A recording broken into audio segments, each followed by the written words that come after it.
तुलसीदास जी या रहीमदास के दोहों को पढ़ा होगा।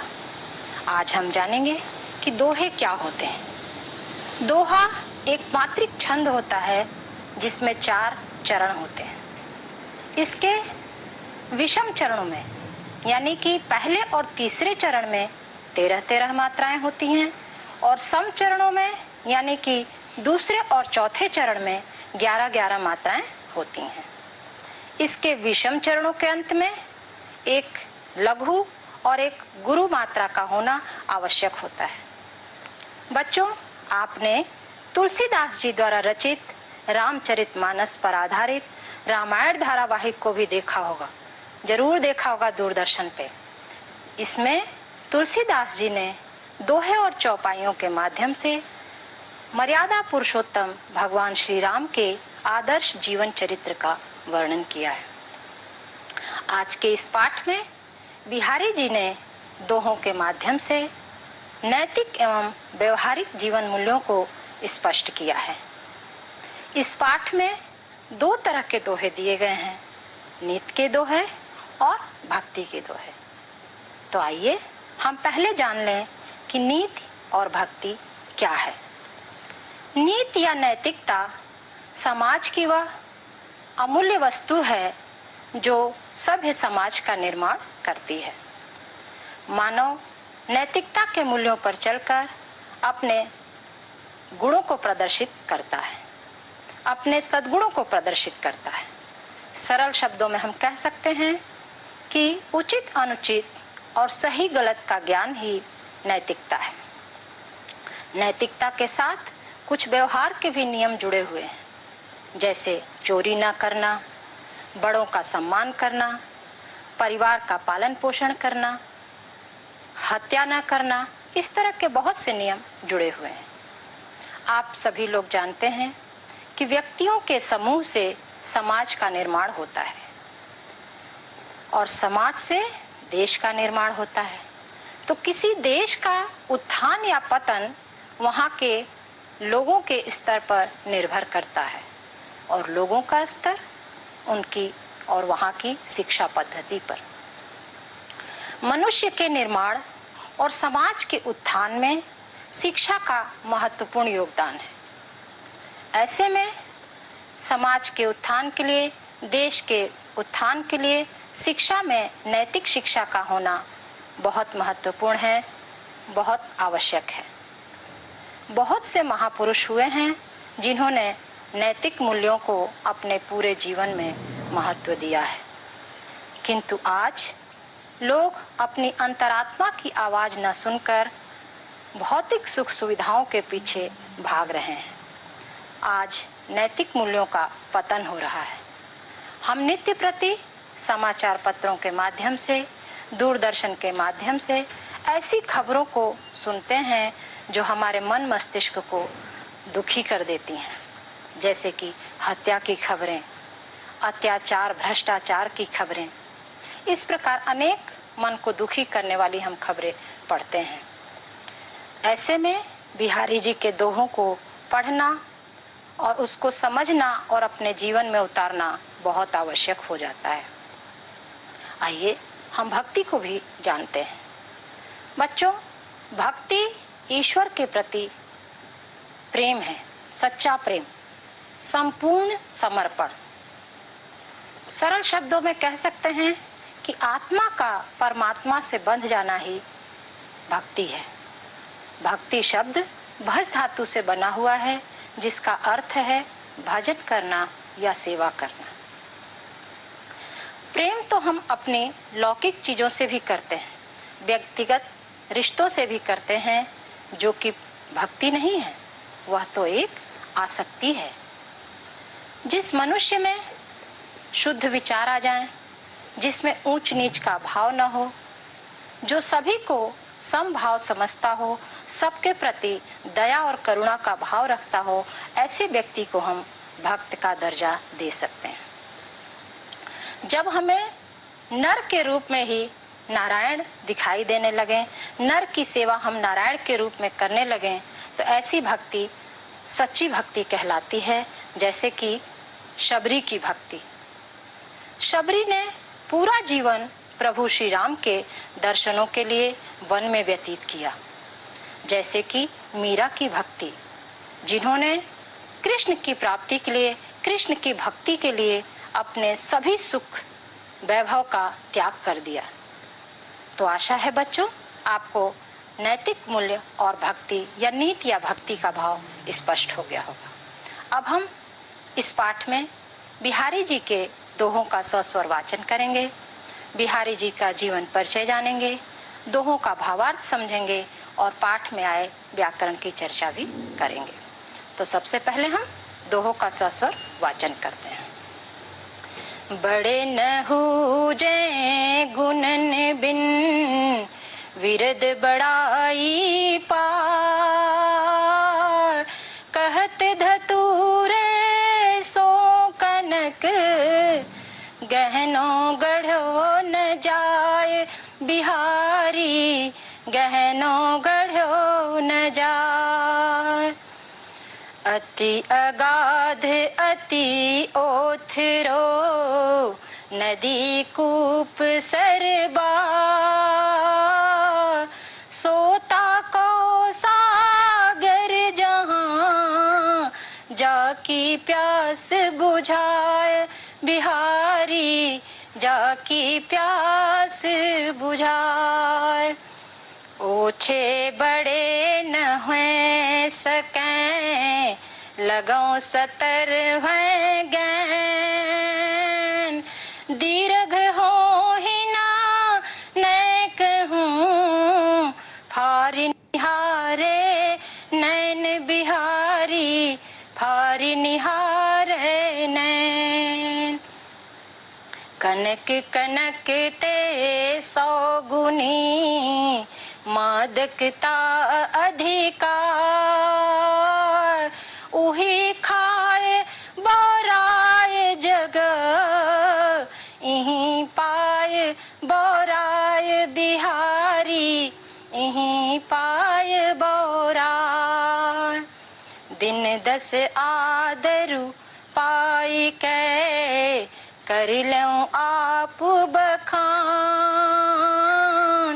जो लगी काग सराध पखू, सौ गुनी मादकता अधिकार,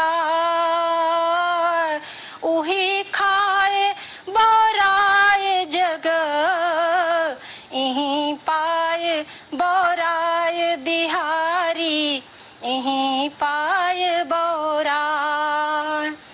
दिन 10 आदरु पाई के, कर लूं आप बखान, जो लगी काग सराध पखू, तो लगी तो सन्मान बिहारी, तो लगी तो सन्मान। बंधु भय का दीन के, को तार्यों रघुराय, टूटे टूटे फिरत हूँ, झूठे विरद कहाय बिहारी, झूठे विरद कहाय। मोहन मूरति श्याम की, अति अद्भुत गति जो, सुचित बसत अंतरितऊ, प्रतिबिंबित जग होय बिहार, प्रतिबिंबित जग होय। भजन कहूँ ताते भजो, भजो न एक बार, दूरी भजन जाते कयो, सौते भजो गंवार बिहारी, सौते भजो गंवार।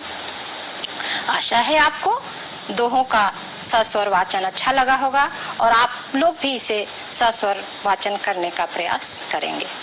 अब हम दोहों के रचनाकार कविवर बिहारी लाल जी के जीवन के बारे में जानते हैं। कविवर बिहारी लाल जी का जन्म 1595 ईस्वी में ग्वालियर के वसुआ गोविंदपुर नामक ग्राम में हुआ था। इनका बचपन बुंदेलखंड में बीता और इनके गुरु का नाम श्री नरहरि दास था। ये जयपुर के राजा जयसिंह के दरबारी कवि थे। कहा जाता है कि महाराजा जयसिंह इनके प्रत्येक दोहे पर एक स्वर्ण मुद्राएं इन्हें भेंट करते थे। इन्होंने अपना एकमात्र काव्य संग्रह बिहारी सतसई यहीं पर लिखा, जिसमें 719 दोहे संकलित हैं। यह ब्रज भाषा में लिखा गया है और यह श्रृंगार प्रधान है। बिहारी लाल जी का निधन सन 1663 ईस्वी को हो गया। तो बच्चों, हम बिहारी लाल जी के जीवन परिचय के बाद उनके रचे गए दोहों का भावार्थ समझने का प्रयास करते हैं। आप लोग ध्यान से सुनिएगा। पहला दोहा है, बड़े न हूजे गुणन बिन विरद बड़ाई पाए, कहत धतूरे सो कनक गहनो गढ़ो न जाए।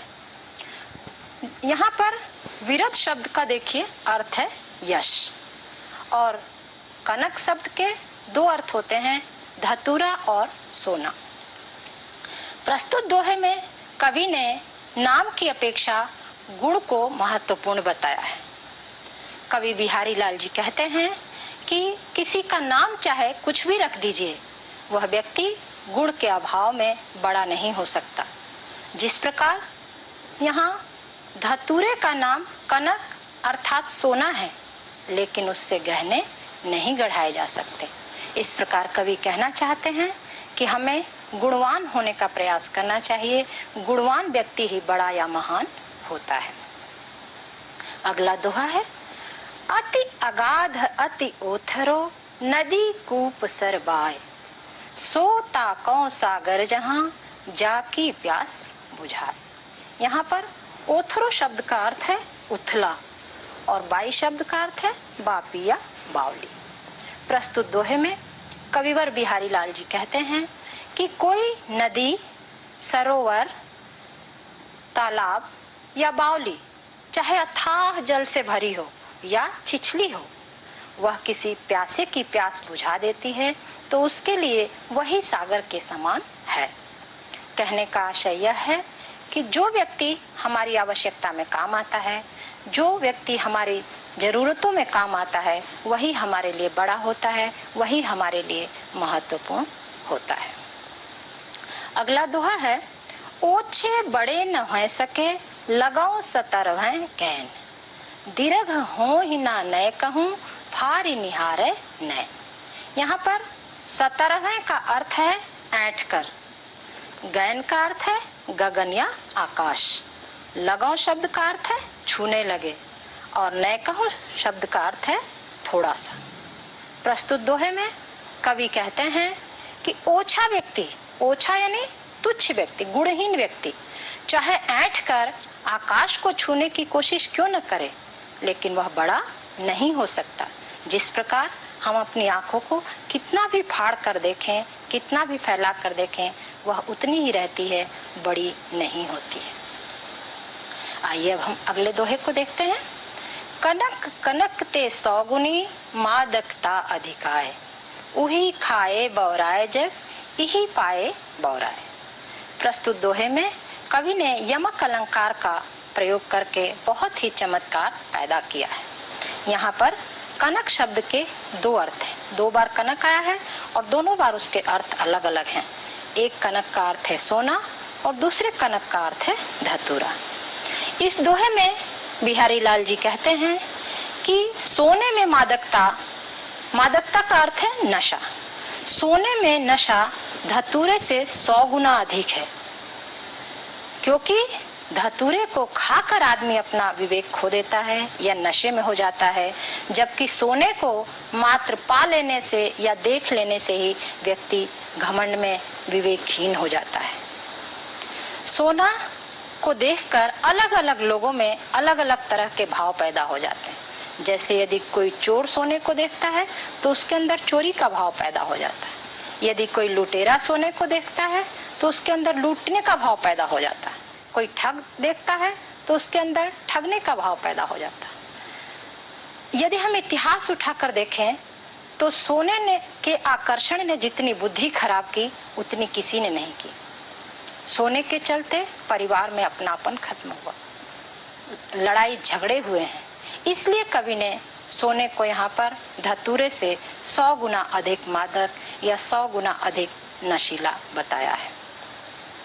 आइए हम अगला दोहा देख का भावार्थ समझते हैं। दिन 10 आदर उपाय के करि लेऊ आप बखान, जो लगी काग सराध पखु तो लगी तो सन्मान। प्रस्तुत दोहे में कवि कहते हैं कि गुणहीन व्यक्ति अपनी झूठी प्रशंसा करके कुछ दिन का सम्मान पा सकता है या 10 दिन का सम्मान पा सकता है। उसी प्रकार जिस प्रकार श्राद्ध पक्ष में कौवे को विशेष आदर दिया जाता है। श्राद्ध पक्ष यानी कि क्वार मास के आरंभिक 15 दिनों का जो समय होता है वो श्राद्ध पक्ष कहलाता है, जिसमें हम अपने पितरों का या पूर्वजों का तर्पण करते हैं। इसमें कौवे को विशेष सम्मान या आदर प्राप्त होता है। तो कवि कहना चाह रहे हैं कि हमें अपनी झूठी प्रशंसा करके या थोड़ा सम्मान प्राप्त करके घमंड नहीं करना चाहिए। अगला दोहा है, बंधु भये का दीन कै को तार्यों रघुराय, टूठे टूठे फिरत हूँ झूठे विरद कहाय। ये भक्ति का दोहा है। कवि ने इसमें प्रभु श्री राम की महिमा का बखान किया है। कवि कहते हैं कि हे राम, आपने किसको तारा है? आप दीन बंधु कहलाते हो। आपके दीन बंधु कहलाने का क्या लाभ है? जब तक आप मुझ गरीब असहाय पर कृपा नहीं करते, मुझ पर प्रसन्न होकर मेरा उद्धार नहीं करते, तब तक आप सच्चे अर्थों में दीन बंधु नहीं कहलाएंगे। इसलिए हे प्रभु, आप मुझ गरीब, मुझ असहाय पर भी कृपा करिए, मुझ पर प्रसन्न होइए और मेरा उद्धार कीजिए, ताकि आपकी बड़ाई, आपकी प्रतिष्ठा झूठी न हो। अगला भक्ति का दोहा है, मोहन मूर्ति श्याम की अति अद्भुत गति जोय, सुचित बसत अंतरतउ प्रतिबिंबित जग होय। इस दोहे में बिहारी कवि ने भगवान श्री कृष्ण के श्यामल रूप का अत्यंत सुंदर वर्णन किया है। कवि कहते हैं कि भगवान श्री कृष्ण की मन को मोहने वाली मूर्त अत्यंत अद्भुत है, उसकी छवि अद्भुत है। जिस श्रेष्ठ जन के हृदय में, जिस निश्चल हृदय में यह वास करती है, उसमें संपूर्ण जगत दिखाई देता है, पूरा संसार प्रतिबिंबित होता है। यहाँ पर श्याम शब्द के 2 अर्थ हैं। एक अर्थ है भगवान श्री कृष्ण और दूसरा अर्थ है काला रंग।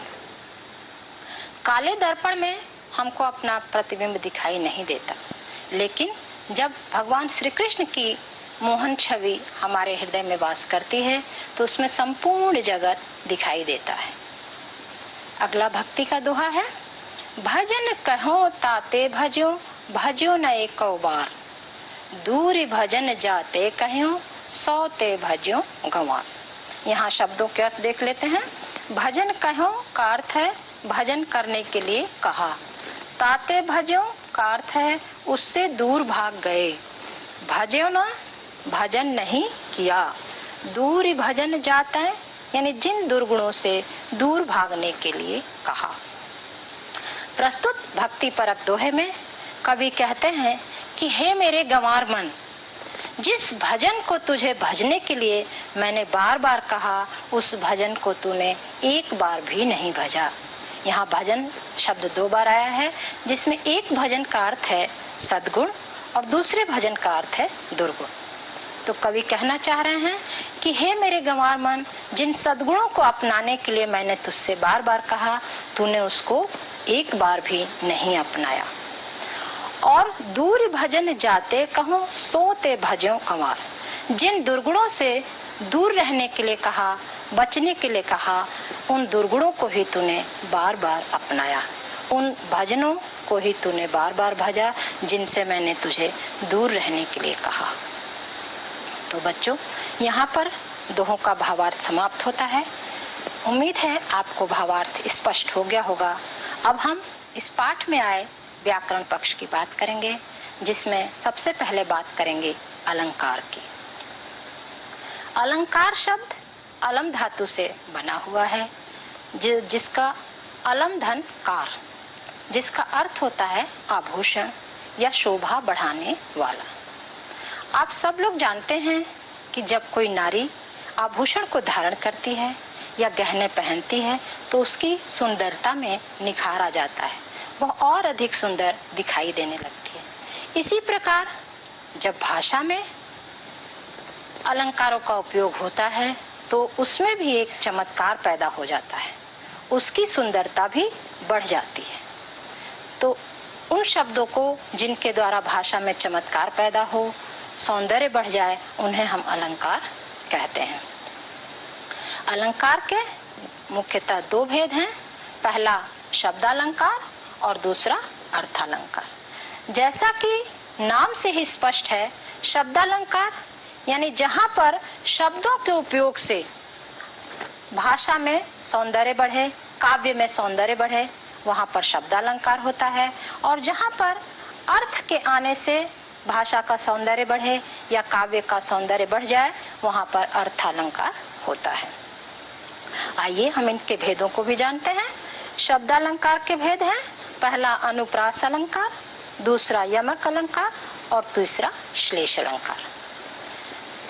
अर्थालंकार के भेदों को जानते हैं, पहला रूपक अलंकार, उपमा अलंकार, उत्प्रेक्षा अलंकार, मानवीकरण अलंकार और अतिशयोक्ति अलंकार। आज की कक्षा में हम शब्दालंकार के बारे में विस्तार से चर्चा करेंगे। शब्दालंकार के अंतर्गत पहला अलंकार है अनुप्रास अलंकार। अनु का अर्थ होता है बार बार। जहां पर कोई वर्ण या कोई व्यंजन बार बार आए, उसकी आवृत्ति हो, तो वहां पर अनुप्रास अलंकार होता है। आइए उदाहरण के साथ समझते हैं। चारु चंद्र की चंचल